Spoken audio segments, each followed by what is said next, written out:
Hey, ladies and gentlemen, welcome to the Burma Nation. This is lesson 6-4. It's one of those fun lessons when we're talking about elimination. Our last lesson, 6-3, was talking about elimination as well. We're going to solve systems of equations using the elimination method of multiplication. So the steps are right here. You're going to multiply at least one of the equations by a constant to get two terms in the opposite sign so that we can use addition or subtraction to make them eliminate. And that's step 2 is to add or subtract. Step 3 is to substitute for the thing that you found into the other one to figure out what x or y is. So this is going to be using 6-3 in like a most simple kind of a way. All right, so first example. You can see that we have our two equations here. We have a 2x plus y equals 23 and a 3x plus 2y equals a 37. Because none of our variables are the same, we're going to more or less kind of multiply by a common denominator in order to get things to cancel out. So what I'm going to do is I'm going to multiply this top equation by a negative 2 so that I end up with a negative 2y, and then those will cancel when I add them together. So this will look like so. I'm going to end up, you distribute this negative 2 to all pieces inside here. So the end result is a negative 4x minus a negative 2y equaling to a negative 46. In the bottom equation, I did nothing to, so the bottom equation stays the same. So we have a 3x, a plus 2y equals a 37. Now because these things are opposite signs, I'm going to use elimination by addition to add them together and get things to cancel out. So a negative 2y and a positive y make 0 y's, so that's why I just drew the lines across them. A negative x, 4x's, and a positive 3x's makes a negative 1x. A negative 46 and a 37, this is, some of you are using your calculators because you forgot how to add and subtract integers, so I did the same thing, don't tell anyone. So I have a negative x equaling a negative 9, which means a positive x equals a positive 9. Now because I know that x equals 9, I'm going to choose to plug that x equals 9 into one of these two equations to figure out what y equals. I'm going to plug it into the original top one over here just for giggles.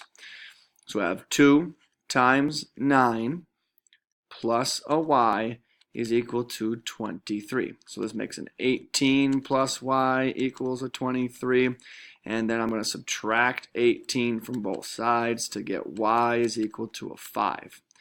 Now because I have my x and my y, I make my ordered pair answer because all answers show up in an ordered pair. And I get the answer of 9, 5. That's my official answer where x and y will work for both of these original equations. All right, let's try another one. Maybe you want to hit pause and try this one on your own and then listen and see if you did things correctly the same way that I did them. It'd be a good way to check yourself before you wreck yourself. I'm not supposed to quote those things, I guess. All right, so here we go. You'll notice that none of these things are nice and easy to multiply just one of the equations. I can't turn a 3 into a 5. I can't turn a 4 into a 3 or a 3 into a 4 or a 5 into a 3. So I need to multiply both of them, kind of like when you were adding and subtracting fractions as a youngster, by something to get a common denominator, even though these aren't common denominators. We're looking for like terms that have the same coefficient. So I'm going to multiply this one by a 5 and this one by a 3. And the reason why I'm doing this is I'm looking to see that this 5y, the 3y and the 5 make 15y's, and this negative 5y and a positive 3 make a negative 15. So my y's are going to cancel again. I could have also multiplied this top equation by a 3 and the bottom equation by like a negative 4 to make the x's cancel. Both of those things would be very easy and correct ways to go about this.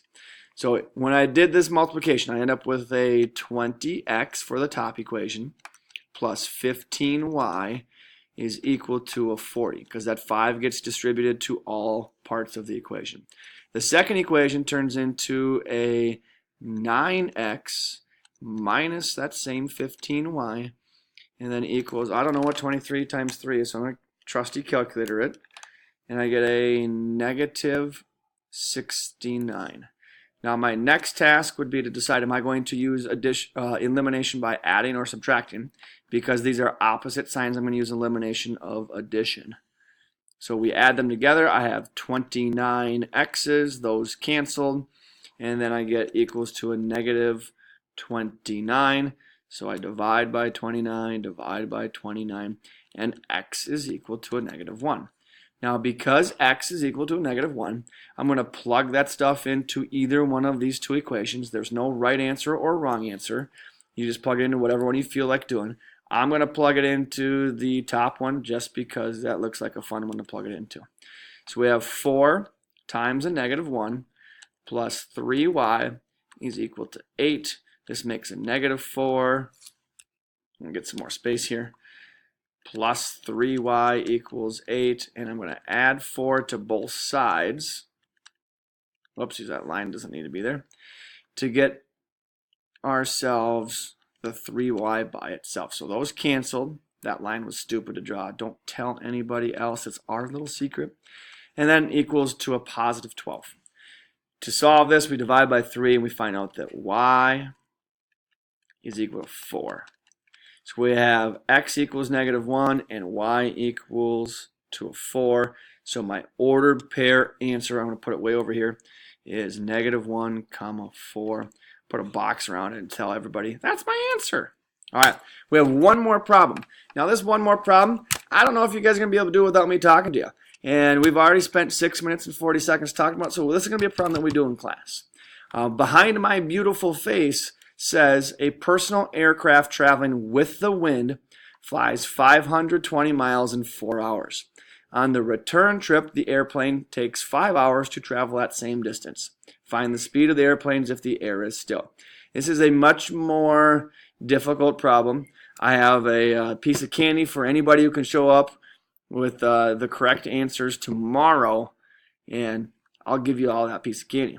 So if you don't understand it and you want to give it up, that's cool. That's cool. We can show you how to do it tomorrow. That'll be what we do. But if you got the answer, we'll give you a piece of candy tomorrow. All right, folks. This is the Burmanation, and I'm signing off.